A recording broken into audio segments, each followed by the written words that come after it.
Man, I'm stuffed. Me too. Man, I think I could have taken you back in the day.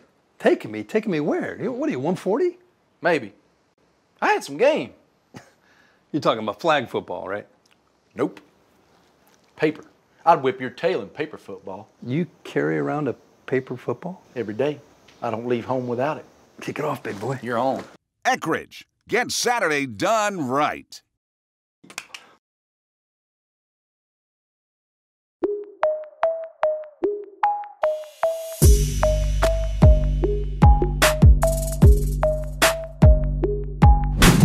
Welcome in, along with Zach Robinson. I'm Steve Palazzolo, and we're breaking down the best QBs of the week, brought to you by Eckridge, the official smoked sausage of the college football playoff.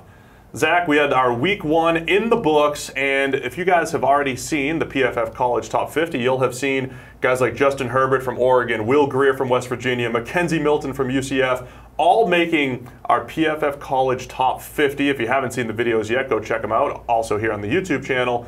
But all three of those guys looked really good in week 1, making us look good for our preseason rankings. 3 of the best passing quarterbacks in the entire nation. Yeah, absolutely. All 3 guys made a ton of big throws down the field, something we love to see, and just played efficient football throughout their games. So a lot of fun to see these guys back in action. A couple of these guys just picked up right where they left off at the end of the season with Will Grier and McKenzie Milton, and then Herbert had a bunch of big throws that we'll get into. Yeah, so I think the big thing here at PFF, now you review every single quarterback grade that we have here, and it's important to note the context that we add here. We're giving the quarterback proper credit for the throws. It's not about stats, it's about making good throws, timing, accuracy, decision making.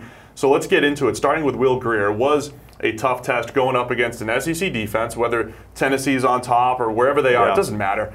He made a ton of really good tight window throws, and when you go throw by throw in Grier's game, you know, he missed a handful of throws, but for the most part, pretty good reads, decision making, and downfield accuracy. Yeah, he just ran the offense very efficiently. Quick game was really good. We saw the intermediate throws and in between the numbers were all really accurate, gave his guys a chance to make plays after the catch. And then what we've seen time and time again is just the touch throws down the field, the go routes, the feel that he has with David Sills down the field. We saw that happen, touchdowns, left and right. So he stepped in, played exactly like you would expect Will Grier to play. Yeah, last year he was one of the more aggressive downfield throwers, and when he did have those one-on-one matchups, you saw him taking those shots. Loved the pass, that touch pass to the slot that he just puts right on his receiver's hands. He had a bunch of those, so really nice performance from Will Grier. He had a perfect passer rating from a clean pocket, 158.3. Moving to Oregon now with Justin Herbert. Here's a classic case where the stats didn't necessarily match up. Only 11 for 24 passing. And my favorite thing, 3 for 8 on deep passes with 4 drops. What was Herbert doing throwing the football, and why did the stats not really match up the reality of how he played? Yeah, this is definitely one. I didn't get to see it live and didn't get to catch it, but you saw the box score stats. You're like, maybe he didn't play that well. You throw on the first drive of the game, he had 2 dropped deep balls that were right on the receiver's hands, and then 2 others throughout the course of the game that making big-time throws. We've seen him down the seams, kind of in that preview video that we talked about for the NFL draft.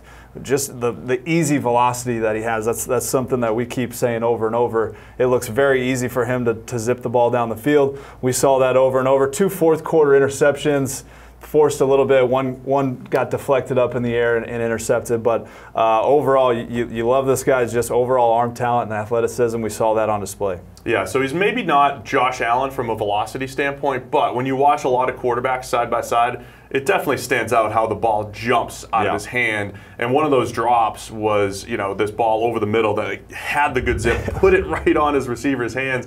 So my favorite stat is he's 7 of 8 in PFF terms, adjusted completion percentage on those deep passes. 7 out of 8 were accurate. That led the nation at 87.5%. So 4 drops on deep passes is tough to duplicate. We'll see those stats start to match up the performance moving forward with Herbert. And then to one of our favorites, it's McKenzie Milton from UCF.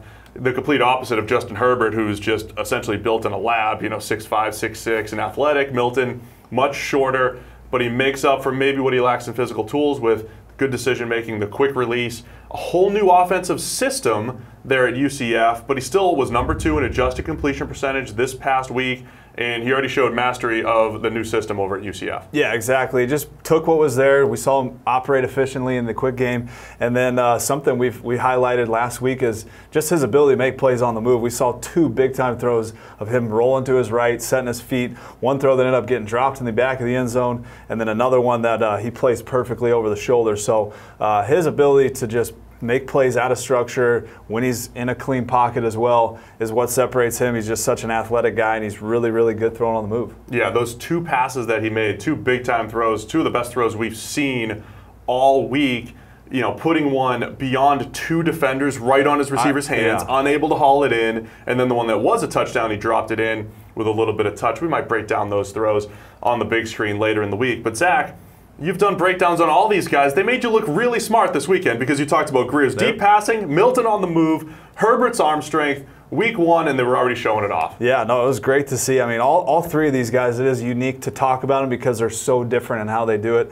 Herbert might be the most, just classic drop back pass guy in terms of NFL, and then you got Grier and Milton that make plays on the move, but all 3 guys, the best thing that they do is throw the ball down the field. They did that week 1. Yeah, go check out the other videos. Our season preview has the Will Grier, McKenzie Milton breakdowns, and we have a whole video dedicated to Justin Herbert. So that'll do it. That's your QBs of the week, brought to you by Eckridge. Don't forget to pick up Eckridge smoked sausage at your local grocery store for this weekend's tailgate or homegate party. And make sure to visit EckridgeFootball.com for great game day recipes and to enter their season-long $1 Million Challenge.